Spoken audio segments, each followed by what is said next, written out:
Welcome to Life with Strings Attached. I'm your host, Jamie Gale. Today's guest is Linnea Sundberg, joining us from Brooklyn, New York, where she's working at the intersection of music, technology, and the evolving artist economy. From her early days in Sweden to university at both Oxford and Harvard, investment banking at Goldman Sachs, and into the heart of Spotify's rise, Linnea has been part of some of the most defining shifts in modern music. Today, she's with UnitedMasters, helping shape a more independent and equitable future for artists, one where ownership, access, and agency are all central to the conversation. I thoroughly enjoyed my conversation with Linnea Sundberg, and I hope that you will too. Hi, Linnea. Hi, Welcome Jamie. to Life with Strings Attached. Thank you so much for being on the show. Thank you for having me. I've been looking forward to this. Yeah, great. So you're in New York? Looks like Brooklyn. Where are you at these days? Yeah, you're finding me in Dumbo in Brooklyn, right on the waterfront. I'm in our production studio here at UnitedMasters. We have the benefit of doing a lot of in-house productions, and today I'm using that to talk with you, which is great. Wonderful, wonderful. Dumbo. There's a lot of great names around New York. For me, I don't know, Dumbo has, of course, I think about the Disney character, but, Hoboken and Dumbo, and Hell's Kitchen. There's some really dramatic and interesting names in the greater New York area. It's I grew up in Sweden, and a lot of the terms that I knew early on were in English, but I didn't understand what they meant, so I just said them very fast. And then when I learned English, I realized they were actually words with meaning, which kind of set me a little bit on a trip. Yeah, that's a fun thing about traveling and traveling internationally specifically is you get to sometimes have to explain things like, oh, what does that mean? Why do you say that? And when you say it, you're like, oh wow, that's really awkward. I remember being in London years ago doing an event, and the event didn't have a great turnout.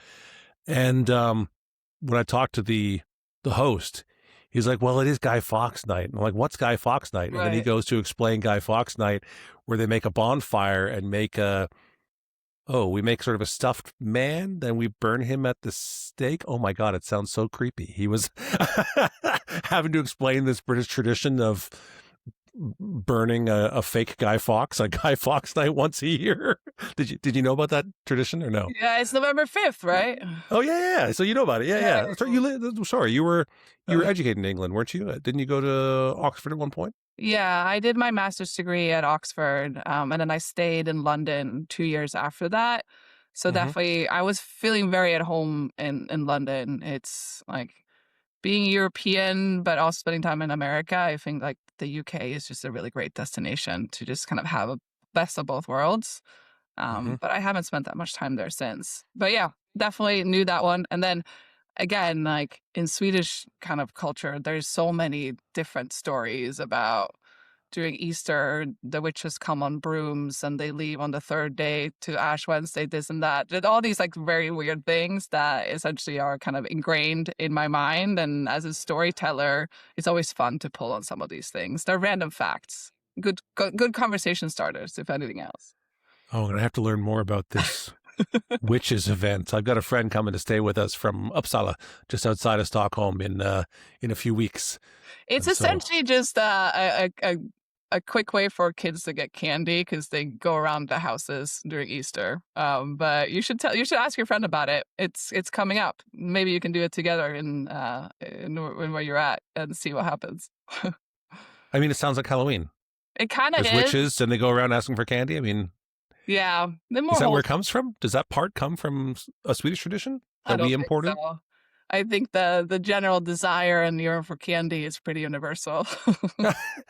I meant the tradition of once a year going around to your neighbor's houses, dressing up and all that. But yeah, it is during Easter, not Halloween, but I don't know where it comes from. I will look it up after this. But it is it's a very cute tradition. All the kids are running around in little, more.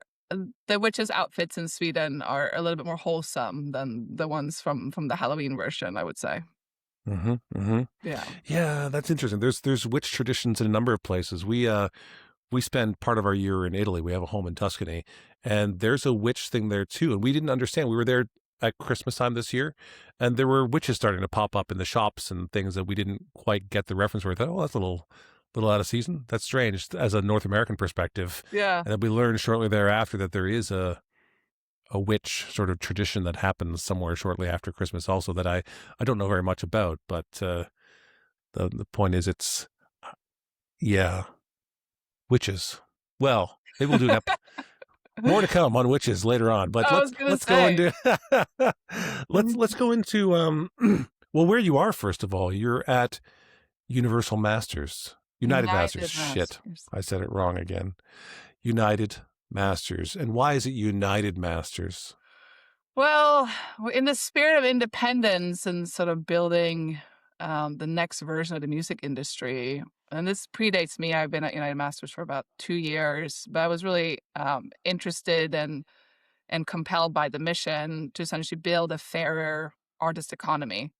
Mm-hmm. And this idea that owning your masters and having access to those income streams essentially is a new asset class that can build generational wealth and sort of continue to reward the creative profession.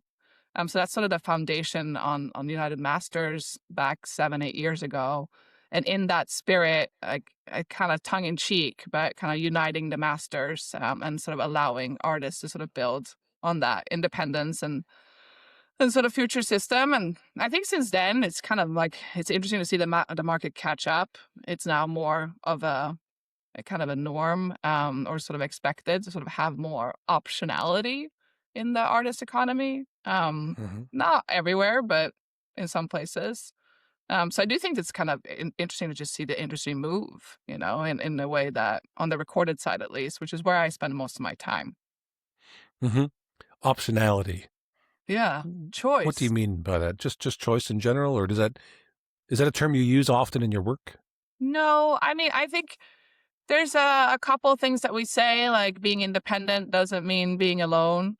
So Mm. this notion around team structure and sort of what support you need. And then in terms of just knowing your options, so that kind of control, optionality, choice, those are all kind of together.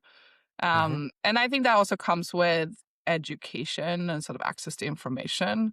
It's very hard to understand like the choices that you have in front of you. Is this deal better than that deal? What about this? There's so many bells and whistles and sort of like little things. And ultimately, like I don't think it's gonna be a choice.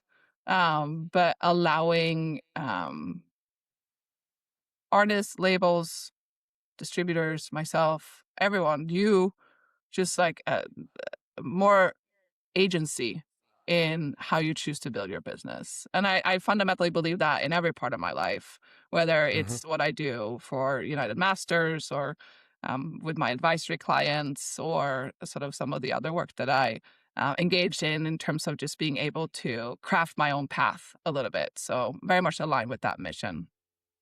Mm-hmm. Mm-hmm. When you think about owning your masters, I think was it Ray Charles was the first one to negotiate owning his own I masters. didn't know that. I That might think. be true.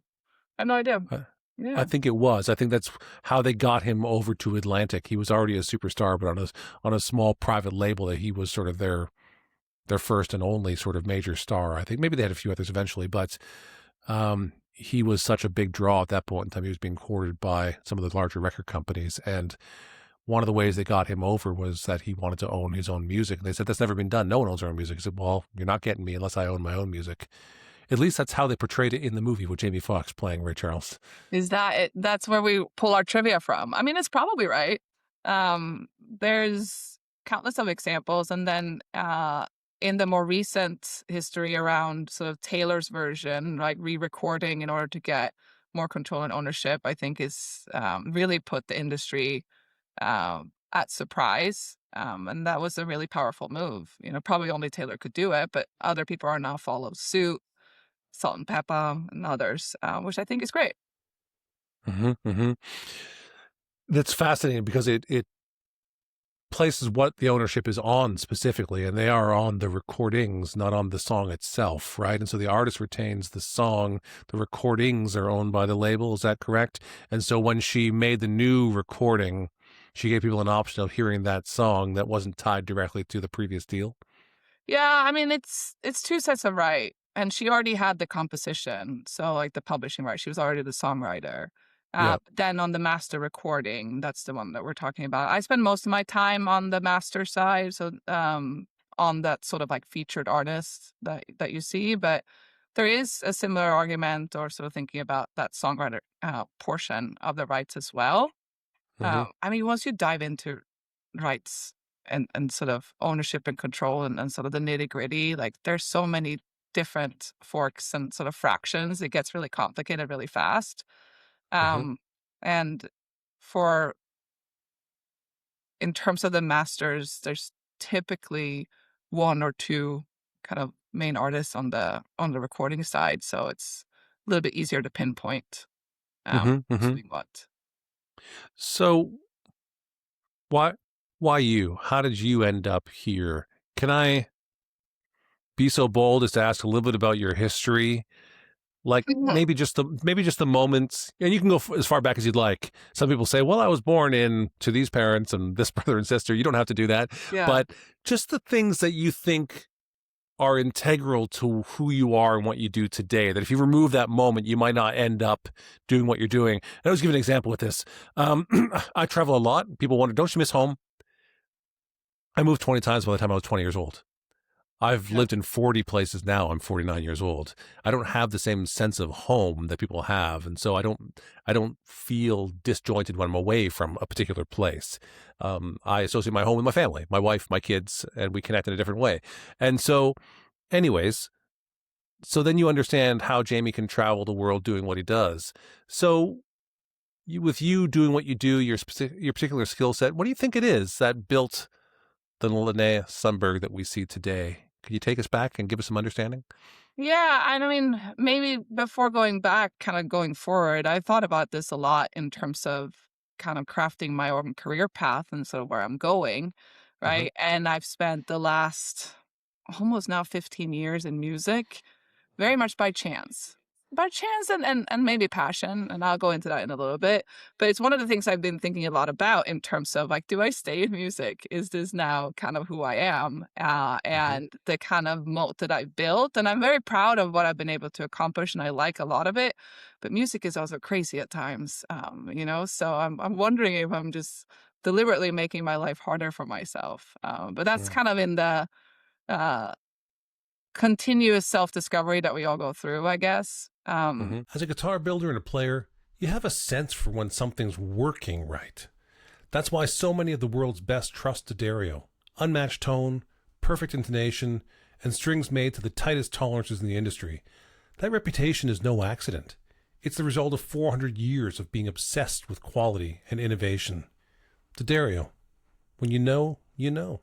To be more direct on your question, uh, I I was gonna say fell into music, but that's not right. I started my career after sort of doing 6 years of liberal arts, first at Harvard and then at Oxford. I was sort of tired of the big picture thinking, and everyone kept talking to me about hard skills. I didn't know Hmm. what they were, but I knew that I didn't have them. So I was like, I'm gonna go and get hard skills. So that at the time kind of meant consulting, investment banking, sort of some of these more financially proud professions that had a lot of Excel in them. And I was always good at math. So I went to get a job after graduate school, which I did in philosophy and Italian literature. So very different than the hard skills. Hmm. But I went and got a job at Goldman Sachs. And I worked very, very hard for 5+ years in the investment banking division and learned all about valuation and sort of modeling and deal dynamics and whatnot. And I acquired the hard skills. Uh, Hmm. and I liked that job fine. I definitely was working really hard, and I'm very grateful for my Goldman days. I still rely on some of the friends that I've made there for things I do today, actually, which has been very nice. But it wasn't a long-term sort of career for me. As part of my mandate, and the team I was on was the tech, media, and telecom team, which means the fun companies. Hmm. So I worked with Disney. I worked with Legendary Pictures on a few different movie financings, and I worked on music. Shazam, SoundCloud, Spotify. Hmm. And I'm Swedish, Stockholm, born and raised. And being on the Spotify account was sort of the holy grail for me. It was just such a good match. I was fortunate enough to, in the early days, be on the road with Daniel Eck and Barry McCarthy, the CFO at the time, and formed a very close relationship with the Hmm. Spotify leadership. So in 2015 or something like that, uh, they asked me to come in house and work within the Spotify organization, and I jumped at that. I was so excited. I still remember they're calling the Goldman team, and so saying we're taking your person, and the MD on the account kind of coming out of his office, being like, "Oh, you're leaving," but ultimately it was really good for Goldman too because they had a friend that kind of was inside and sort of went with the Spotify business. Hmm. Um, so that is in terms of kind of like if I look back on the trajectory that I've been on, sort of being lucky and earning and sort of performing on the Spotify account ultimately created this career path for me. And then when I came to Spotify, there was so much opportunity. And especially for someone who, in my position, who had been out talking to investors, understanding how Spotify was positioning itself in the kind of in the market. Hmm. Um, I kind of had um, an opportunity and ability at the time to sort of take um, some of that narrative and sort of help implement it. And that became a start of sort of a 6, 7 year journey where I helped build out products towards rights holders under the Spotify for Artists brand, which we Hmm. launched at that time, and sort of took and tested almost any opportunity under the sun that you can think that an artist or a label or a rights holder would need. At the time, Spotify was so and still is extremely innovative, and we tried everything. And we started and stopped at quite a few things. We built direct distribution. We stopped that. We bought a couple of companies. Some worked out, some did not. And ultimately, we built a suite of promotional tools that I actually use today as I work at a record label. Hmm. So that was a really foundational period of my career, and I continue to be so grateful and so excited to sort of always be part of the green lean machine, as we called it back in the day.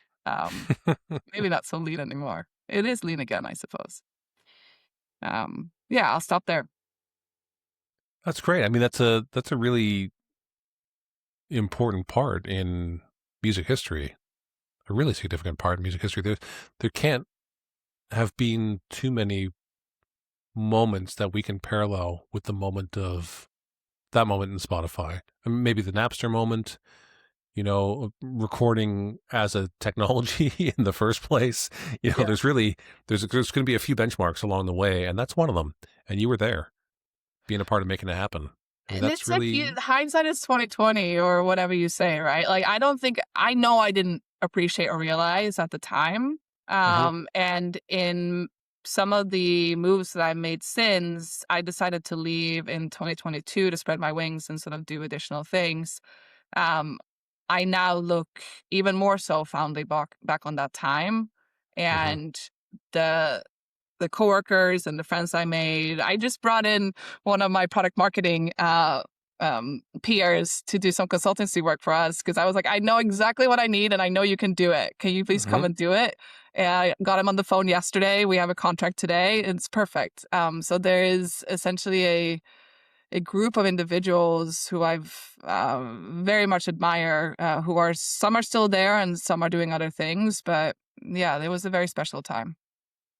Yeah, I mean what you're talking about there is the basis of this podcast. This is my life with strings attached. And I say strings because my industry has been the guitar, and the guitar has opened up all sorts of opportunities that you just wouldn't. People ask all the time, what are you doing there? Why are you doing that? I thought you were a guitar guy. Yeah. That happens all the time. And so, your ability to say, hey, we need this. I know someone who does it, make a phone call or an email, whatever it happens, and it's happening 24 hours later or 48 hours later that's life with strings attached. Yeah. Those moments in history that you did something and you stay connected to them. We're still connected. And that's part of your value, of course. You Yeah, know, it's a long and windy road in terms of where it takes you, right? But I do think that it's with the Goldman connection too. I recently was in the market helping to raise some funding for some of the advances that we're doing in our business and kind of relied on that too. And I guess that's life, right? Like you kind of Martin Lawrence and co-founder of Spotify would always say, like, watch who you're going up in the elevator with because they will also go with you down, you know? So in terms of mhm. just like this notion of you carry it with you and you carry it forward. Um, yeah, I've definitely seen that come to life, especially in the last sort of 2 or 3 years of my career as I'm standing a little bit more on my own 2 feet, doing a couple different things and sort of bringing that network with me to explore some of those opportunities.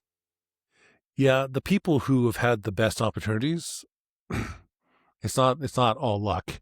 It's a matter of understanding that and also being available and showing up. So you and I met at the NAM show a couple months Yes. ago, and I don't know why every year I hear people like, I don't know whether I'm going. I don't really need to go. It's an old Mhm. model. I'm like, all the best minds that I know don't even think about whether they're going or not.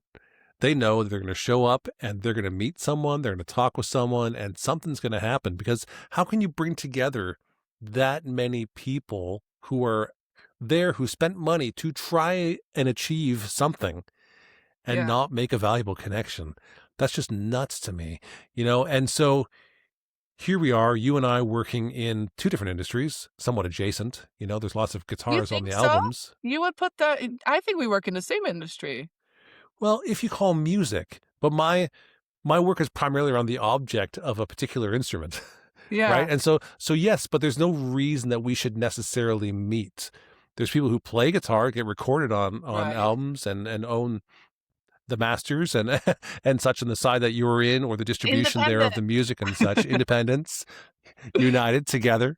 Yeah, yeah, yeah. um, It's fascinating because after I went to my first NAMM show, after I left Spotify, I was spending time in the production space and sort of sounds and mhm, samples. And I thought I knew music. And I guess in retrospect, like if you look at the supply chain, right? Idea, creation, production, mhm, distribution, promotion, monetization, like mhm. kind of like the chain. There's And monetization at every step, hopefully, but yes. yeah, I suppose. I so after this, yeah, sure. I'm more thinking in terms of like bring it on tour, sell Yep, the yep. t-shirt. Mhm, mhm, But then, and it doesn't need to be linear, right? It could kind of be circular in a way.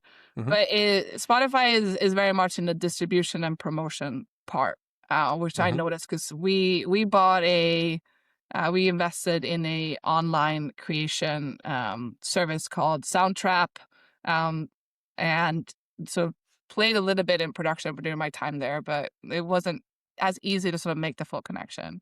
All mhm, to say that after I sort of left that recorded space and went a little bit earlier in this sort of value chain I just pointed out is where I was introduced to NAM. My first year there, I thought everything was crazy. I was like, what is this trade floor? Why are they selling sheet music? And mhm, then like, what's the lighting rig doing here? And there's like fake smoke blowing out. And then I was working on the digital side and we were at the time like kind of put in this little corner bunker in the side room, exhibit A down the ladder, like, and there wasn't really fun demos because what are you going to do? Look at the computer screen and like hit something. mhm, mhm, So there was this like complete stark reality. I kind of think of it when you say that we're in adjacent industries because I definitely felt that. Like my mhm, first NAM, I was like, I thought I worked in music, and I have no idea who any of these people are. And it's been really interesting for me since because I continue to return to NAM. It also happens to fall right before Grammys, which is helpful. So mhm. that kind of is an LA stint for me. Yep. But with the programming series that they've invested in and sort of like bringing some of the digital things to the forefront, I found tremendous value in sort of connecting with it and sort of giving the trade show part of it a little bit more of a chance. Every year at NAM, I buy a new instrument um, that I usually don't know how to play. So it's like, it's kind of a thing for me to also explore my own passion and sort of push myself a little bit further to at least aspire to pick up yet another skill. Hmm. Did you do that this year? Yes, but the instrument I bought is like a little bit embarrassing. Like I aimed a lot higher in previous year. The year before this one, I bought a banjo, which is absolutely beautiful. Hmm. And Hmm. then this year I bought a couple of like the ukuleles, mainly for also kids' gifts. But I kept one for myself. It has red, it has a shark on it. I'm thrilled about it. I have multiple ukuleles in my home. It's okay. It's a great Yeah, little instrument. You know, the Beatles traveled with them. They played them in their hotel rooms. It's just such a portable instrument, and they're for really sure. pleasant, actually. Especially if No, you have I one of a agree. decent quality, they sound great. Yeah. Yeah. Yeah. So I'm thrilled about that. And yeah, I've sort of bought uh sort of mid and sort of like high end, like both kind of like I like that NAM has like a little bit of everything in terms of like my willingness to invest. The banjo was definitely out of my reach. Like probably shouldn't have done that, but it's beautiful.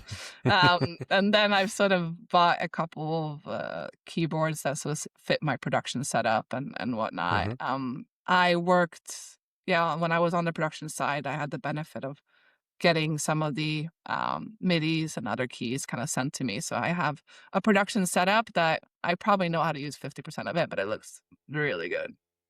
Well, if you know how to use 50% of it, you're way ahead of me. There's a lot of features in these things that I'd never come close to. But, Yeah. well, that's, It's one of the things I did an interview yesterday, and it's one of my pet peeve questions. I don't know if you have this. But when someone says, "Oh, I love music." I was like, "What does that mean?"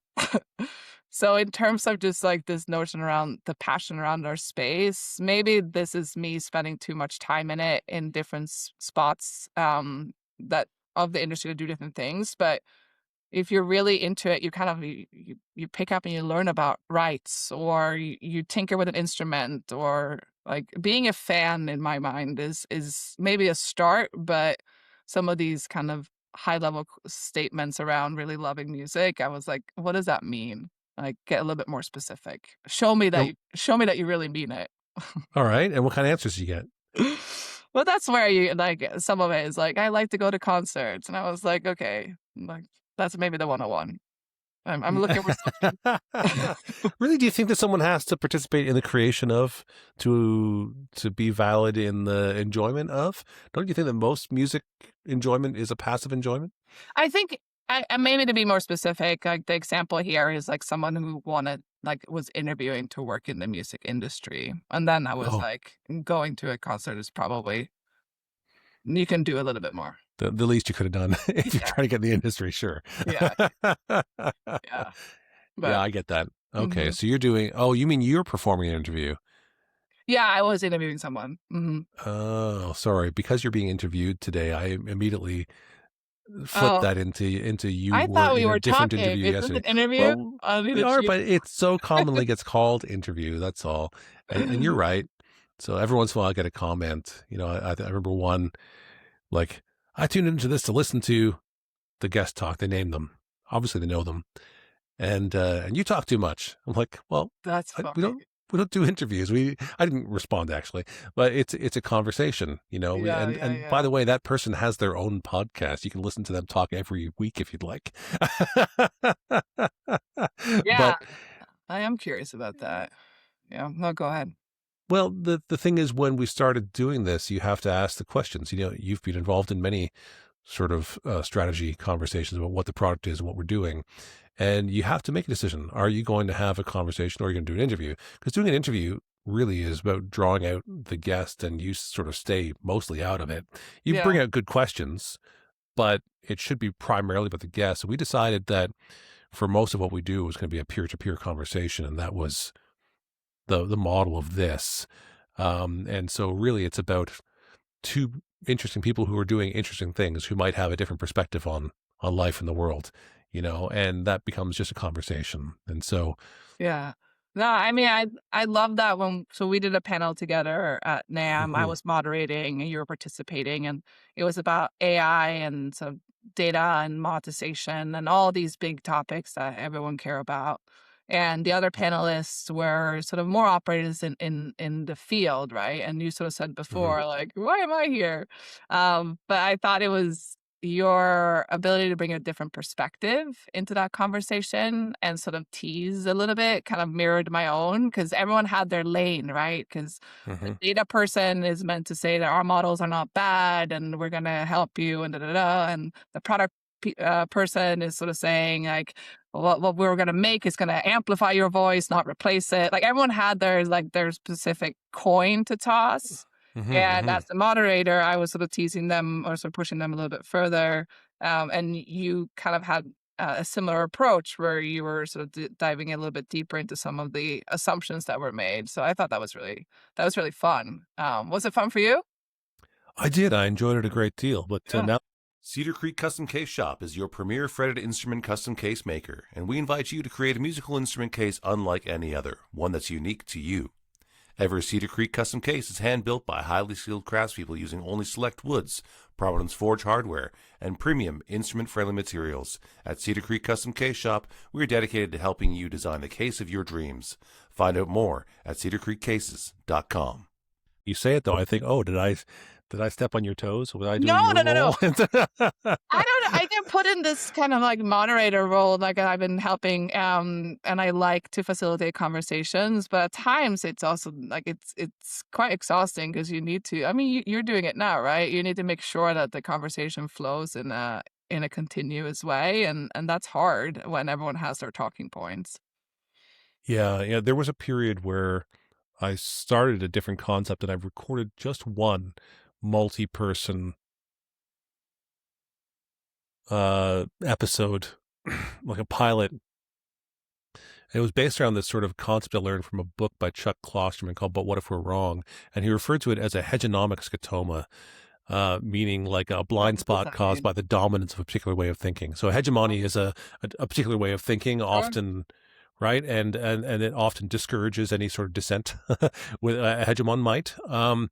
And a scotoma is a ocular sort of disorder, a blind spot. So you can see, but often there's sort of a space in your eye you can't see. So you see sort of around it, maybe see a ring as opposed to straight ahead or something of the sort. And so Klosterman put forth this idea of a hegemonic scotoma where we're blinded because of the particular way of thinking around an issue or the culture in a way of doing it. I thought, well, this is really interesting. Let's tackle some of the ideas that I think might be hegemonic scotomas or blind spots caused by a particular way of thinking within our industry. Yeah. Um, and I got like 4 innovators on a panel discussion virtually, and all of them have been innovators with a particular thing. I won't sell them out right now, but the and I, and they all got into the discussion, and they're all disagreeable people. I know them all quite well. They're happy to disagree and happy to push their issue. Huh? But when you got them into a group of people, they all started to conform, and they all took the opposite approach. They like defended the people who are not doing what they're doing. And at the end of it, there was one Swede on the call, actually. By the end of it, he said, you know, despite the fact that we've all been sort of trying to justify the old way of doing things, not one of us in this meeting is willing to make things that way. And they're all like, yeah, no, you're right. Makes me proud. I Yeah. leave it to the Swedes to come out with a direct, blunt opinion. That's typically the role I play in my meetings in our rooms. Trying to, not in a political or dramatic way, but essentially force the right conversation. Mm-hmm, mm-hmm. Yeah. That's sort of where we're getting to. And what's interesting is I've often used philosophers and stuff to try to describe what it is. And recently I've heard there's a whole body of work around it, and it's just referred to as first principles thinking. Huh. Are you familiar with what I'm talking about? First No. principles? Okay, so apparently, now there's a lot of political hate around this guy right now, but it's something that Elon Musk talks about with first principles. So it's like, okay, I want to start a company. I want to send things into space. We need to buy some rockets. Oh, rockets are, $65 million a piece or something of the sort. Yeah. And it's like, well, that's too much. how much does it take to build a rocket? It's a big tube with some fuel, right? And so he realizes, oh, building a rocket, $6 million. Well, guess what? We're going to start building rockets because we need rockets and we can't spend $65 million a piece on rockets. Yeah. And so it makes more sense to sort of get down to what's the basic of what you need. Right. And then work with it from there.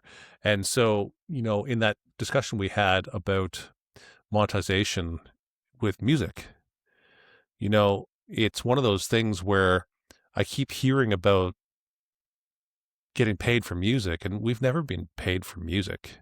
I mean, live shows, you get paid for music, you get paid for a performance. Sad. But, well, no, hang on a second here. What we got paid for was capturing the music. We got paid for the recording of the music. We sold the technology. And the distribution of the technology, that took money.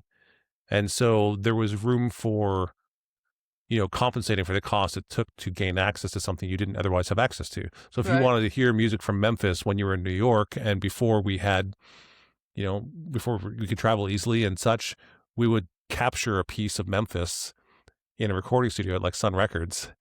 And then we could take Memphis music to New York, because back then we had, AM radio, or we couldn't broadcast that far, and you were really subject to just what you could hear. And so you would pay for access to that moment in time captured with a particular piece of technology. But we sold the technology, we sold the access to the technology. We didn't really sell the music. And the record companies were all... What do you mean? Well, that's where the money is. Who is we and who sold it? All right, so let's take it back to the beginning. So the first record companies like RCA, literally made phonographs. They made recording technology. So you make the technology, and then you want to sell it. But if you want someone to use a record player, it's one of these technologies where it's only valuable if someone else has one. Right. Right. So the fax machine was this way. One fax machine is worth nothing. 2 fax machines worth something. Yeah. 1,000 fax machines worth more. Right. No. Right? 7 million people with fax machines. Now every fax machine is worth more. Right? And so in order for a record to have any value at all, you need to be able to play it. And in order for any record player to be valuable, you needed to have a body of work to have it. So we go back in time and someone records audio for the first time. Let's say it's Edison, who the history books say it's Edison. Whether it's true or not, I don't know. But Edison records sound. You go, wow, that's amazing. You recorded sound. Yeah, listen to this bird sing. Great. Yeah. Cool. Well, I'd like to make more of these. Why? Who's going to use them? Well, people want to record things. Like what? Well, you can record your grandfather reading a story. You can record the sound of the birds in the field. Yes. We record music. People like music. Like, okay, music is the most sellable thing to put on the recording. Right. That's what history says. And so we record the music. And then there's a purpose for the record player and the record recorder. Without the reason to use it, there's no purpose for it. And so we start to find musicians and we capture the live music and we put them on records. It's only because we want to sell record players. Otherwise, people experience music live in their homes. With every home had a piano or a guitar or a violin, maybe most did, or you played at a local venue. And actually, with the rise of recorded music, we have the decline of live music mostly. There's fewer pianos in homes. There's fewer musical instruments being played. There's fewer live music in bars and venues because it was replaced by better sounding singers than anybody in your town. Right. Ultimately, right? We got the best people on there. You can do it on demand. Right? And so now we have the technology, and businessman from New York goes to Memphis, hears someone playing guitar on the street in a way he's never heard guitar played before in his life. He goes, wow, that's really good. Man, I wish we had something like that in New York. You should record a record. And the guy goes, that's a great idea, mister, but I have no money. He goes, well, I have money. What if we record your record together? I'll pay for it. You record it. And maybe I can sell some, we can both make some money. I'll give you this much for every one I sell. But you know what? If I do that, give me a second. If I'm going to put some time into it, would you agree that you won't let anyone else record it? You'll just let me record it, and we'll stay in business together. And I'll agree to be loyal to you, and you'll be loyal to me. And here's our first record contracts. And he says, okay, great. So he goes back to New York. Maybe no one likes it, but maybe someone does. So everyone likes it. Elvis Presley's a big hit. Yeah. They get to hear the sound of Memphis all over the US and then all over the world. It's working. What are we selling? We're selling access to the kid on the street that you couldn't hear. We're selling the record and we're selling access to the record. We're Sure. not selling the music. And then the record industry has continued to release better and more interesting technology to improve the user experience. We went from cylindrical records to flat records, from 78s to 33s to 45s to 8 tracks to cassette tapes. We went from mono recordings with a horn to a cone. We went, oh, that sounds better. That does sound better. I'll give you my money. Here's another $100. Then we said, we've got a new and even better one. Well, I already have a record player. Yeah, but this one has stereo speakers. Well, what's stereo speakers? Well, now we can pan the music this way and that way so it sounds clear. Listen, oh, wow, I can hear the bass in a way I never heard it before because it's stereo. They bought the new technology. And now you had to buy a stereo record. And so you owned it already, but now you bought the stereo version of it. So he said, that's worth my $10. I'll give you my $10. Can't play a record in a car, but you can play an 8-track in a car. Records skip. Wow, I can choose my own music, not just the radio, on demand? Yeah, 8-tracks, cassettes, CDs, MP3s. Every time we sold them. And if you lived around that time period and were loyal enough to a band, you might have bought the same album 7 or 8 times in your life on a different technology. Isn't that a crazy thinking? Like, are you just like, I mean, I do actually do that now. I always, if I buy a vinyl, I always buy 2. Because I'm like, I like this record. I want it for myself. And if I like it enough for myself, you know what? I'm going to gift it to someone. That's great. So I always buy 2. And but so far, that's what we're selling. Yeah.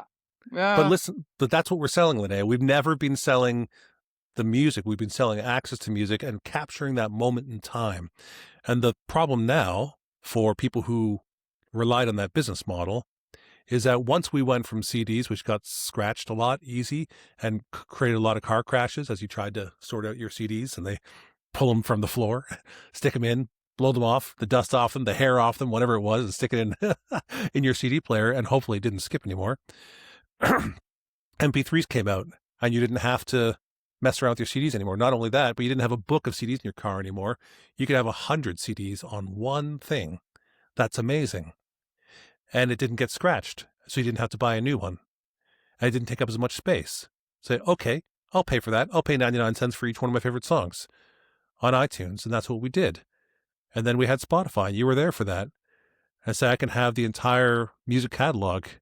But it's like, and it's funny too. Yeah, I'm sorry, I didn't mean to interrupt. No, I'll be almost done this. Sorry. Yeah, but the point is, ahead. we got down to the point where now distribution and a physical asset doesn't matter. We can have music on demand. My grandson, 2.5 years old, loves to dance. And he finds me every day when he's around. And he comes and takes my hand and pulls me into a space that's big enough to dance. That's and cute. He wants to dance. And what do? I pull out my cell phone. I open up Spotify. You play music. And I put on the music for him. Do I own Everybody Wants to Be a Cat off the Aristocrats soundtrack? No, I did not. My grandson loves it, and so I pull it up on Spotify, I play it, our life is better. The access is there, and I can travel all over the world without missing my record collection. Life is better. That's the technological sort of advancement. Yeah. Problem is, there's fewer exchanges, therefore there's fewer stacks and monetization points along the way. From creating a record and printing it and then selling it to a distributor and then selling it to a retailer and then selling it to so forth. So there's less money in it. And so we have more access to music, but making money in the distribution of music is there isn't not as much. This is where my Spotify hat will continue to shine through. And this is one of the things that the streaming platforms have a hard time doing. But this notion around less money is factually flawed in terms of just overall industry dollars, right? How they get distributed and paid and chopped up and sort of like where the value gets potentially docked off and the way to the end destination, if the end destination is the artist, right? Like is definitely complicated and could be improved. But if you look at the total dollar figures, the music industry and like is it could be bigger. It definitely should be bigger compared to video, other media formats. Audio continues to lag in terms of dollars spent. Hmm. A lot of consumers don't have a willingness to pay for music, which I think is an issue because everyone wants to enjoy it. Um, so this kind of inherent value and this association with I hear it, therefore I should pay for it, is Hmm. not psychologically within the consumer, which I think is wrong. But if you zoom out and look at the overall dollar figures, the market is bounced back and growing. Now, how do you think about that's like kind of like the front end of the coin. The back end of the coin is where there's still kind of things happening in terms of trying to figure out who is the legitimate payee of that transaction or that money flow. And I think that there's a lot of different arguments there. And typically, I describe the music industry as kind of a king size bed with a queen size blanket. Like if you pull on it, like someone's foot's going to stick out. Hmm. Um, and I do think that there is a lot of justified and complicated arguments here, but the market at large is doing okay. This space is normally reserved for brands who make stories like this possible, like the Dario and the Cedar Creek Custom Case Shop. If your company belongs in this conversation, let's talk. We partner with brands who value craft, culture, and the quiet power of a well-placed idea. I'm really happy to hear that. Um, I I don't perceive a problem in this, to be honest.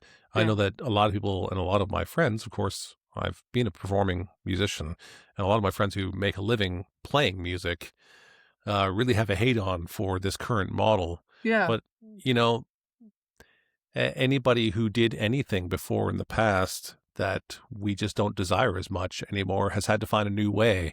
And I don't think there's anything wrong with that. I don't think we have an inherent right to make X amount of money off of music. I think that we have a right to have the opportunity to do so. Yeah. And that when we do it, you have to create something of value. Let's face it, most people write songs that would never, ever exchange any money with it because it's just not that valuable, Yeah. and that's the idea that everyone should be able to make money selling their songs is silly. And the idea that the value should be fixed is just not a reality of economics and open marketplaces. So if you do a really great job, you might have a chance to make money on it. But I don't want to live in a world where every artist only makes art if they'll make X amount of dollars. I think most art in the world is never paid for at all. Yeah. And that we should be really careful about how much we argue to tie money to every artistic transaction. I agree with that 100%. And I find it very complicated and kind of going back to our conversation maybe 20 minutes ago in terms of like, why am I here now? Like one of Hmm. the things that continue to interest me in the music industry are these type of questions because it's Hmm. subjective. And there is creativity, there's opinion and sort of review of sort of the output, and then there's financial implications and sort of impact, and they don't go hand in hand or neatly aligned almost ever, apart from maybe like the pop stars of the very very top of the world. And I think that that's super fascinating, and I find myself kind of in a pretzel like many times when I think about this because I don't there isn't a clear answer, and that bothers me, and therefore I'm continuously interested, Hmm. and curious. I have one of the, like, career shaping moments for me. This was during my tenure at Spotify. We had this world renowned, super famous producer, sort of come to talk to us about something, and I really, really wanted to say hi to him. And I was super intimidated, and I was sort of thinking, okay, what can I bring? Hmm. So I sort of gained the courage and I was like, okay, I know about this, that, or the third song and how it's doing on Spotify for artists. I know about the audience demographic, the breakdown, where it's streaming well. So I hit him with stats. That was my opener. And I'm never gonna forget this. He looked at me with this stare that was like through me and paused, and he was very gentle and extremely kind, but said something to the kind of, "That song I wrote about a failing marriage, a dying friend," something extremely core in terms of how Hmm. it made him Hmm. feel. And I had just hit him with like a pie chart. And it just like didn't land at all. And that to me, it was like, it has been a very foundational memory for me as I built my career too. To sort of like, I come from right side brain, analytical, math, optimization, royalties. Like to me, it's like, I love that math problem, but then every single day I'm faced and I encounter art that has sometime just comes from a happy place or a sad place or somewhere, but it's deeply emotional, deeply human, and it's like doesn't hit at all on any of those scales that I do my day-to-day analysis on. And then sometimes you're forced to combine them because you're like, okay, well, I have to pay for this, so like, what am I going to pay for it? And I find that art, because it's not science, extremely fascinating, and I think that's one of my motivators in this space where I'm trying to think about fairness and doing the right thing, whatever that means, and figuring Mm-hmm. out what it might mean, you know? Um, so that's sort of where my mind goes when in this conversation. You know, I'm a little overwhelmed at the humor of a pie chart in the face because, you know, the classic comedic move of putting a pie in someone's face is great. And so, Yours, I, I've been that embarrassed at two parts of my life. That one was Mhm. one of them. The other one was when I tried stand up and just like in an open kind of comedy cellar in New York and like Yes. did not land any jokes and the whole room was dead silent. That taught me a lot about public speaking. But those are the two most where I can, you know, like sometimes when you remember the feeling. I Mhm. remember that feeling. I was so, because I was like, okay, I got this. I'm gonna make a friend. Um, and yeah, he couldn't have been kinder about it either. But it was just like it was a complete miss. Yeah. So I deal with a very particular segment of guitars in the industry. You've seen the boutique Oh guitar yeah. showcase at the NAMM show, I didn't and realize you were a celebrity, and then uh, I know. oh Going through Jesus, your special guitar showcase, I've been yeah. in there every NAMM, and I've always been like, why would you make this? Right side brain again, not the You cream. well, but hang on, that's exactly kind of where I'm going. Is one, we get a lot of questions about utility, Yeah. right? Because the guitar is an object in which you're supposed to use it. It's a tool in a certain sense, right? But it's an object which has sort of exceeded the bounds of its utility. You know, it's more than a utility. It's a cultural object, right? It means something more to people, and so, um, but also because of the way they're made and such, the economics of them mean that they're often the most sort of expensive guitars in the world. We deal with guitars that are much more expensive than the average guitar. And that also draws a certain amount of question, and it draws a certain amount of assumptions about me and what my interests are. In the same way that you know, tried to impress the artist with the pie chart. Yeah, sure. Sometimes I have someone come up to me and say, I'm from this place in this country, in this city, and I have a list of all the top earners in here who have a lot of money, and Uh, we can sell a lot of your guitars, and you should come because they have a lot of money and we can get a lot of their money. It's basically, you know, paraphrasing, but what it means is they've got money. We can get their money. I'm the one who knows, and I'm going to help you get money. and then I'll take And 15% of that. whatever it is, but the point is that's just so not what motivates me at all about what I'm doing. You know, it's like what that artist, you know, sort of said in that moment, like that, it's nothing irrelevant with that. And I need to make money. Don't get me wrong. You know, I need to make money to do Yeah. what I do, to live the life I have, to have the experiences that we have, to feed my family, all of these things. Money is a valid part of the conversation. And I'm in business and I'm an active advisor and consultant. I do fractional executive work for companies. I know that about economic realities. However, it is not my primary motivating factor. As a matter of fact, it's a discipline for me to remember that I'm supposed to make money in this process because I'm really just very curious and passionate about my space and having the conversations. And so it leads to all these assumptions about the work. Um, and then you end up in these places. And because I work directly with artisans, or the parallel for you would be working directly with the artists, Yes. and I'm often trying to help them make their art. Find ways to say, let's listen, you should be selling more than you are. Your pricing is too low. The demand for what you have 4-year lead time. There's no reason you should be starving. You have literally years worth of orders. Why are you selling for a price you can't afford to live on? And we have these conversations. Still, there are moments where something goes wrong, and you have sometimes very egocentric artists where if something goes wrong, it's definitely the other person's fault. And then you get called a businessman. And Right. a businessman is meant to dehumanize you. It is meant to call you a monster so that they can then treat you in a way that's unreasonable to treat another human being. And they paint themselves as a poor, defenseless artist.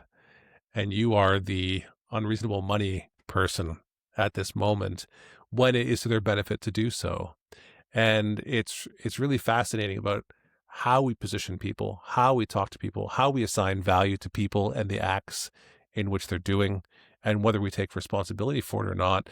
And so it's really fascinating to work as someone who is in business, who has an economic understanding and has economic skills, while being in an artistic space, because there's all sorts of moments where often people who create really powerful art have let's say, a higher distribution of emotions and feelings than the average person, and that's one of the reasons they can make the art they do. Yeah. And then dealing with that can be complicated, and that's one of the reasons that the music industry, in every section of the music industry, is so complicated, because the rational brain and the emotional side of things don't often see things the same way. Yeah, but part of the story kind of makes me think that maybe you worked with someone who was also trying to take advantage of a victim mentality, which has nothing to do with kind of creative stuff, right? So like this notion around agency and sort of doing the right thing and fairness like is one thing, and not everything makes sense. So it's like essentially like kind of trying to decouple those a little bit. I utilize one of the things that I've found as a throughput in my career is kind of like understanding how royalties work, because it's very complicated and it's very hard, and sort of I spent enough time with it. I'm definitely not the only expert, but just kind of understanding how the money flows and being Mhm. able to explain that in a simple way is something that I've been using as a helping guide when I work closer with sort of people who don't think that way. And just to kind of like in opposition to your sort of like a businessman is a bad thing, like a lot of times I get put in the room because I'm the business person and they're like, she knows where the money is. It's why I'm there too. It's only when things didn't go the way they were hoping to that I Yeah, get called yeah. to. That sounds like someone who was trying to take advantage of a kind of a poor contractor sort of victim mentality, which definitely happens, you know? Exactly. Um, yeah. But so did Yeah. it go well this year? Was it a success with the The guitar boutique. showcase? Yeah, it was a fantastic success. It's the 10th year of the Boutique Guitar Wow. Showcase at NAMM. Congratulations. Thank you. It's all dialed in. The creative side of me has a bit of a challenge right now, because I do reviews with them all, and I ask them if there's anything we can do to improve, and the answer is like, "Oh no, it's working great. Like, you guys are doing an awesome job. Nothing to change." I'm like, okay, I do like to fix problems. Not that I needed to create a problem, but I want to evolve all the time. Yeah. And I learned with one of my first businesses that I kept on tweaking it for my own need for change. And the business does not necessarily need to change. Yeah. So you have to recognize when the business is operating in its space, and that's not necessarily going to be 100% fulfillment for you in your creative space and your entrepreneurial space.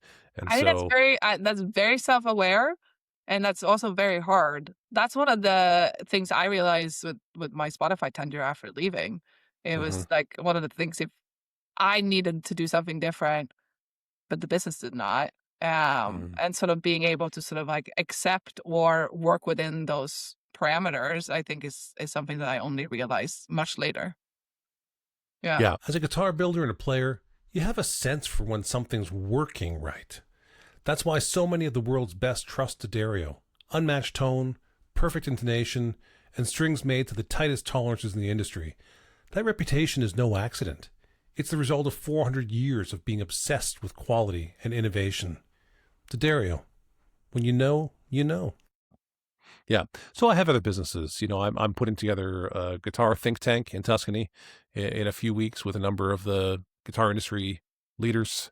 We'll come together in a very small group at a private villa where we turn our computers and phones off for 3 days and 2 nights. Huh. And we just discuss and ideate on the future of what we're doing. And everyone brings a topic that Do they you think is play relevant to their also, business. or is it just talking?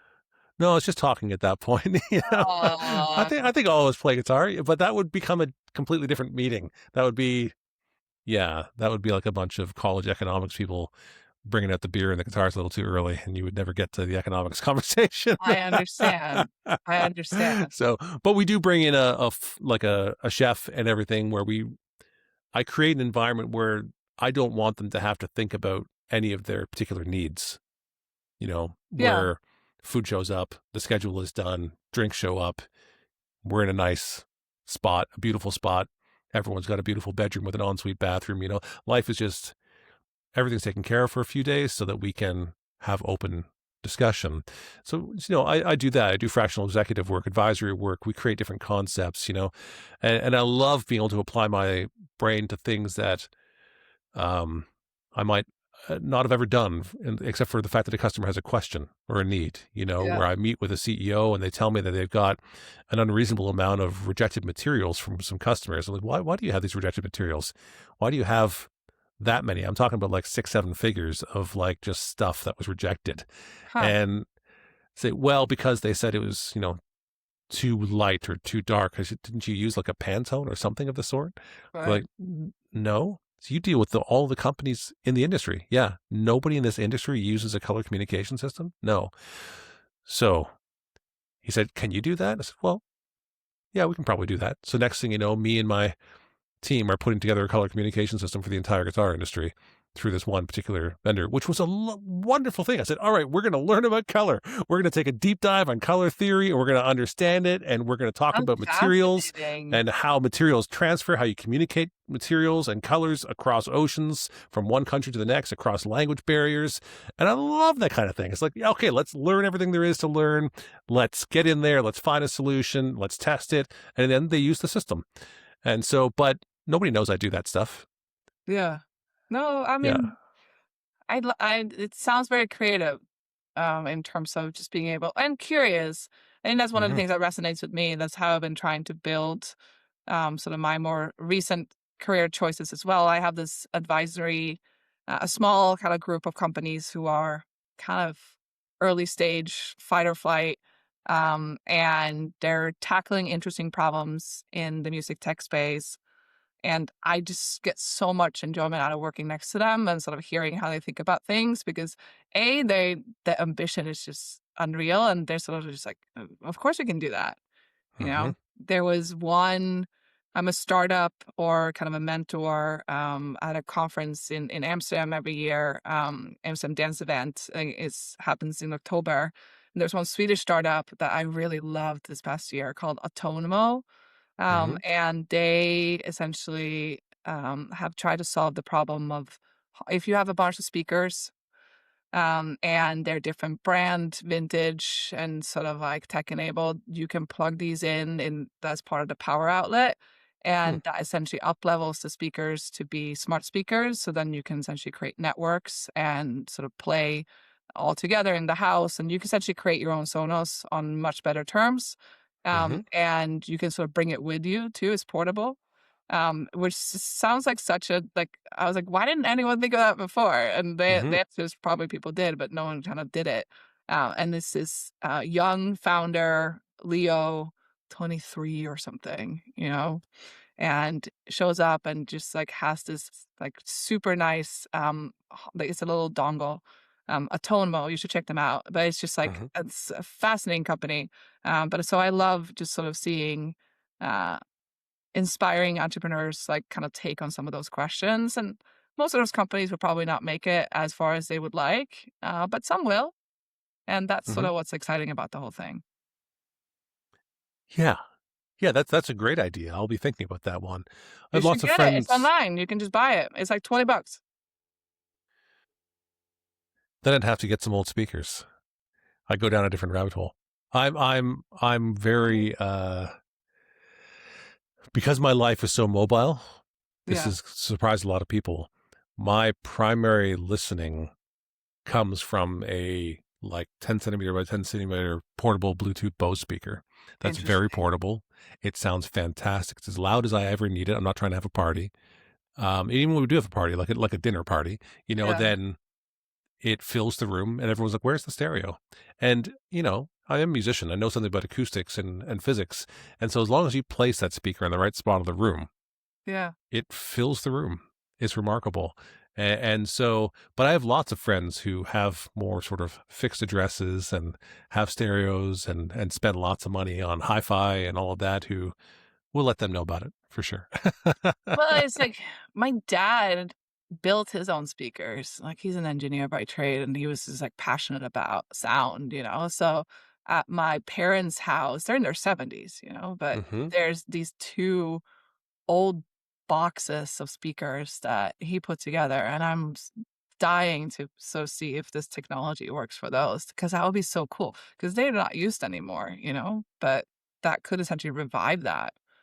So hmm that was sort of where my mind went. Can you sort of revive things that are sort of being dust collected because they're deemed not to be compatible with current technology anymore? And like, how cool would that be? Yeah, and then you could apply it towards all sorts of vintage gear also, like For sure. old old tube radios and such. If you can use those and just use the speaker system to go with your current music setup, Yeah. you can have then you're buying things because of how they add beauty to your life as opposed to their functionality. So you can say, I like this period of decoration, therefore I'm going to buy a stereo speaker set from this period that matches the furniture in this room. And you can use this new technology to be able to engage with a system that otherwise is technologically outdated. Yeah. Yeah. We have a speaker room here in the office where we sort of do listening sessions, and it's essentially a wall of those kind of old analog speakers that have all been hooked up. hmm hmm Yeah. Great. Okay. So what is it that you're doing today that has you excited? What is it like? And it doesn't have to be work necessarily. What is it that, yeah, gets your motor running? What an awful term. But I think you understand what I said. I'm always interested in questions, or sort of like where intellectual questions where it sort of requires me to spend some time to form an opinion and try to get a vantage point. hmm So they kind of the what is truly the foundation of sort of how I structure what I'd spend my time on, and sort of the thinking, and is the problem something where I can't stop thinking about it, you know? Yeah, and I think the next kind of like version of the music industry and sort of like where that goes is one of those. So kind of tasks and projects that are adjacent to pointing a point of view there, whether it's an artist contract or a music tech startup, or sort of looking at an investing opportunity that is in that space. Like all of those sort of fall into that category. And then, as I kind of mentioned at the start of the call, it's like, okay, well, that could sort of be anything, right? And then the overlay here is that I keep coming back to audio. And I say audio specifically because I've been spending time also in the podcast space. I've been trying to understand if the audiobook space is following the same as the sort of the music and sort of streaming landscape has. So, but I continue to sort of come back to that and sort of the value chain and the rights holders. And that sort of is my Venn diagram of things. Recently, I spent a little bit of time on trying to broaden my perspective. So, thinking about gaming, thinking about video, and a lot of the same themes that exist in music, it also exists in those industries. So it's kind of fascinating, right? Thinking about the hits, who owns the hits, who owns access to the hits, developers, publishers, where are they kind of consume the storefronts, and sort of like just looking at that. So I found that kind of taking my tenure of working in different parts of what I call the supply side of music industry, essentially like applying that to other things like continues to keep me intellectually engaged. Um, yeah. Mm-hmm. And then, Do you, yeah, go ahead. do you have a particular question you're struggling with right now? Like getting into like the real, you said you're trying to understand it. How did you phrase it? It reminded me of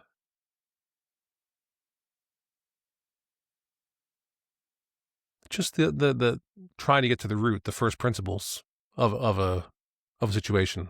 What is the essence of it? Yeah. Yeah, I mean, I don't think I have a good answer to that. I think one of the things that, in terms of like copyright Mm-hmm. and so where copyright goes, I think is interesting. And I don't have a perfect answer to that either, but it's something I'm curious about and kind of artist value versus platform versus what happens when we continue to create more content in this AI space and whatnot. So kind of just like trying to play that out is something that I don't have a good answer on, but want to spend more time on sort of maybe putting a stake in the sand because it ends up being a driving force, of course, to the opportunities that I choose to spend time with. So it's sort Mm-hmm. of being almost a little bit anxious in terms of like whether or not I'm spending time in the right space, given where we're headed, I suppose. And I think that that's ultimately like you can't really. That's kind of like with the Spotify journey, right? Like I didn't really see it at the time. I saw it afterwards that we were building something special. Mm-hmm. Um, I'm looking and sort of continuing to make sure that I'm building something special every day. Well, that's something very worthy of your consideration. Yeah, And I mean, otherwise, like otherwise it's a waste of time. how do you define special? I'm not sure. Impact, curiosity, question, all those type of things, right? Like, is it interesting? Does it bring me joy? Someone recently actually said that joy is not a good parameter of sort of evaluation because it's a lagging indicator. You do something, it happens, and then you feel the happiness. Hmm. So I'm trying to downplay my own requirements for joy in the moment to sort of see if that holds true. But I do think it's interesting to sort of think about kind of, yeah, like what makes you excited about doing it again tomorrow. Um, and as we kind of mature through life, right, that becomes a little bit of a broader question in terms of lifestyle and sort of how we want to spend our time. Like I'm an avid sports enthusiast. I'm a kite surfer, Mm-hmm. skier. I do a bunch of adventure sports. So I sort of want to make sure I have time for that. And that is more or less in opposition and friction many times with my professional endeavors, right? So trying to figure out what the right balance is there is something that I don't think you can get right, but continues to sort of happen. I think building a life that you want to live is important, especially if, I mean, you talk about agency, providing agency for artists, it's important that you have agency in your own life as well and creating a space. And so for my own career, I've shaped a business that I want to have that creates a life that I want to have. For me, having a business that is portable is really important Yeah. because I was able to then choose from anywhere in the world I wanted to be.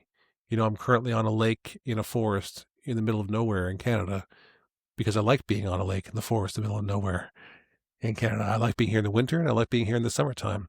Yeah. But I spend my spring and autumn in Tuscany, in a 15th century building between Florence and Pisa, that is steeped in tradition, but also in culture in a way where my wife and I get up in the morning, we walk out the door and we choose one of the local cafes and you get a cappuccino and a cornetto. And for two of us, it costs $5, and then we go get a world-class tagliatelle ragu for lunch in a nice restaurant and it's $10 each. Get a glass of wine. It's a culture where we can share a bottle with a couple of friends at sort of that time in the evening around 6 or 7 o'clock. We're done work. We go out. We meet a few friends. We share a bottle of wine in a restaurant. Comes with a little bit of food, and it's €20 when you're done. An aperitivo. Aperitivo, exactly. Yeah. I know. you know, Cedar Creek Custom Case Shop is your premier fretted instrument custom case maker, and we invite you to create a musical instrument case unlike any other, one that's unique to you. Every Cedar Creek custom case is hand-built by highly skilled craftspeople using only select woods, Providence Forge hardware, and premium instrument-friendly materials. At Cedar Creek Custom Case Shop, we are dedicated to helping you design the case of your dreams. Find out more at cedarcreekcases.com. There's Raphael's in the church down the street from me. The first painting of San Francesco from 1236 is just there on display. Anyone can walk in and see it. And so I could live anywhere in the world, but I chose to live there because I like all of that. Yeah. And so, but I like my work too. I'm not just trying to be lazy. I don't want to just sort of sit about. I have an office in both places and I engage and I want to have interesting conversation. I also happen to be surrounded by really interesting people who happen to live there, and I have conversations with people who are doing interesting things. And so I can't imagine that someone can have achieved the things that you've achieved and done the work that you've done without having a drive for value, like what you're talking about. No, I'm a super hard worker and I'm proud of my work, and like echo the sentiment that you're saying in terms of being able to get it done in various places. I think it's something that comes with tenure, but just this notion where I'm at in my career now and I can be productive in many different ways and spaces. And I do think that just continuing to sort of build on that, to your point, in terms of the choices that you want to co-prioritize with, is just the way to go.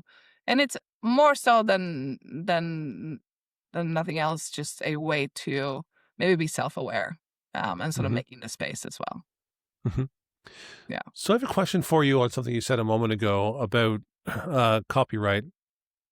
And I recently had a conversation that talked about whether copyright is even a sustainable concept in the future because of the rate in which we are currently accumulating things to copyright, in which we're accumulating content which has to be policed.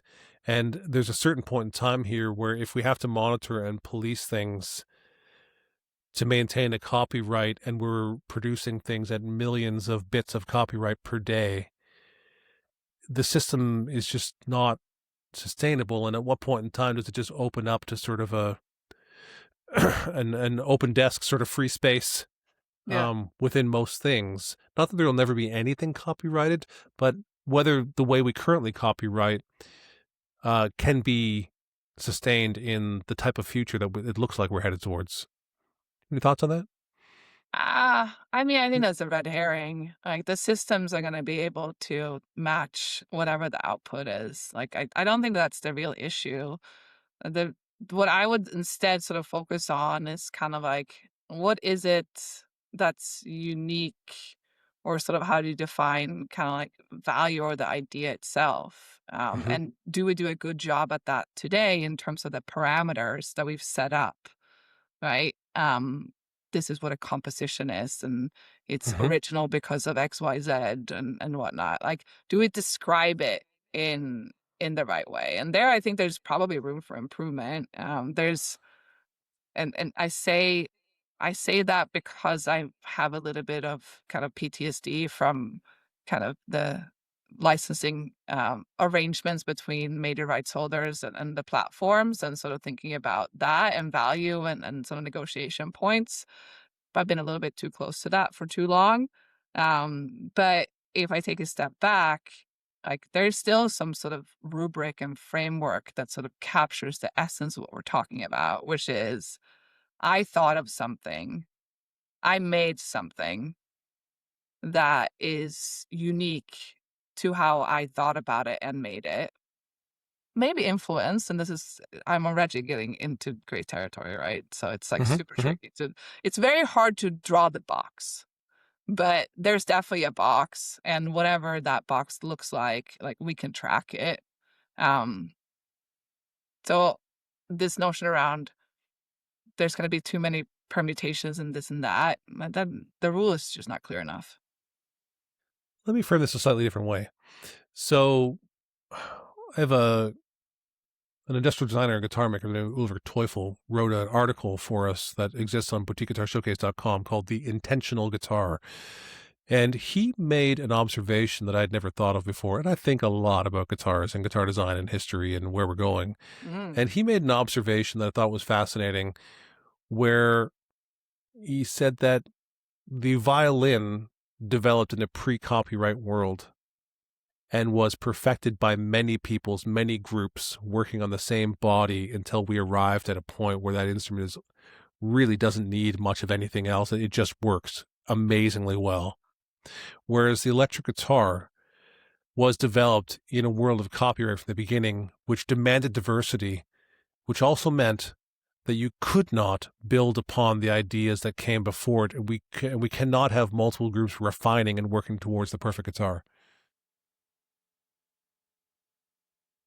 Yeah, I mean, Now we get diversity, though. We get a diversity that that doesn't exist in the violin world, right? Like there's a violin, but if one person, like if Stradivari owned what we now call the violin, there simply wouldn't be a violin industry, period. It's the one thing. The guitar is not like that. So we get diversity, but we do not get the refinement that came from multiple cultures, multiple people, multiple interest groups being able to refine to a point of, one might say, perfection. but both are probably true, right? Like what you're talking about isn't really copyright. What you're talking about is innovation more so than kind of like the distinct artifact. And it's like whether like which pathway is the best. Best is also like subjective, right? So like what are you searching for in terms of like the outcome? Whether that's a sort of a collaborative, sort of open source approach versus a individual sort of mastermind or whatnot. Like you probably need both, and you'll probably have both, right? Like what this brings to mind for me is like Mickey Mouse, open source, public domain at this point, was someone who started it, built from it, sort of copyrighted from it and had it. And then now there's all these kind of permutations on it in the open market, and they're doing exactly what you're talking about with the violin in terms of maybe not perfecting it, but morphing it. So I think inevitably, like, that's not really about copyright as much as it is about how does one, how does humanity best innovate? And like, do we have to control left versus right? And I think the answer is both. Like, you just won't know exactly what you're not getting because of the limitations on either side. It has real implications in my part of the industry. So the Gibson Guitar Company sues anybody who comes anywhere close to something that looks something like a Gibson. Right. I can't tell you how many times I've had a guitar maker send me an email or a phone call in a panic because they don't know what to do because Gibson's lawyers have sent them a letter threatening them. I mean, that's They've made a right. Yeah. Disney does the same thing. Yeah. Yeah, and so there's a point where that stifles innovation or the possibility to evolve that, especially when that company refuses to evolve themselves. I mean, the Gibson Guitar Company doesn't do anything new since the 1950s, and yet they've inspired a lot of things for people who would build upon the platform. And I'm very sure that people would evolve it, but they keep people away from it. And so that's what we see happening in the music space also. I mentioned during the panel, so it's not a new thing to you, that there's major YouTubers in the guitar industry. One of them is the name of Rhett Schul, who made a video saying he can't play guitar in a YouTube video anymore because it always gets flagged by some record company who says they own whatever. And he's not playing a song. He's playing a made-up guitar lick in the moment, but they say, oh, blues, this, that belongs to this group, and therefore gets shut down. And the thing is, I don't think that anyone really cares that it's shut down because it's the onus to Rhett has to prove that it's original. He has to hire a lawyer to fight their lawyers. So the lawyers or the bots or whatever it is are just like blanketing everything. Anything that comes close to it, we shut it down, and it's up to them to fight us, which these guys can't afford to do. He can't afford to hire a lawyer to make a YouTube video every time. There are people who do. Rick Beato, who's the biggest YouTuber in our part of the industry, Rick Beato does literally have employed lawyers who fight all of these YouTube song infringements when he's using it correctly, and he wins it often. But there's just sort of a blanket, like, we can sue them all and we'll get the money for it. They literally take the monetization. They take the money away from the monetization of that video. And that's... We have, so, I mean, again, I think it's like the concept of copyright, I'm a big believer in terms of protecting and valuing ideas and output.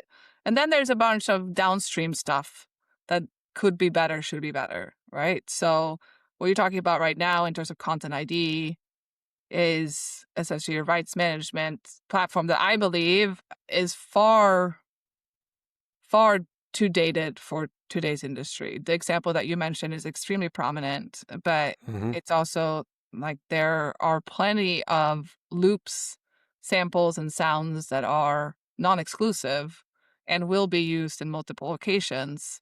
And the Content ID system as built today does not manage that, right? So Mm-hmm. in terms of when you go to the sounds platforms and download a loop or whatnot, and sort of Rihanna's Umbrella or Sabrina Carpenter's Espresso, like all those are essentially non-exclusive, like kind of compositions, or not compositions, but components from these sound platforms, and should not be flagged. But so that stuff should definitely evolve. The problem that I see in that is that there are companies that are trying to do it.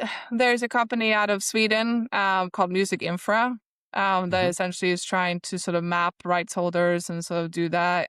There's a couple others who have tried, but the financial incentives aren't really there. So maybe that's more to the root of your question here.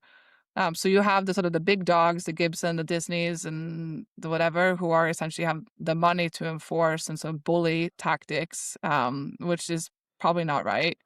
And then on the sort of matching and exercise that you're sort of talking about now, the incentive hasn't really been there for anyone to essentially move the matching process into the next version of what we know that it needs to be.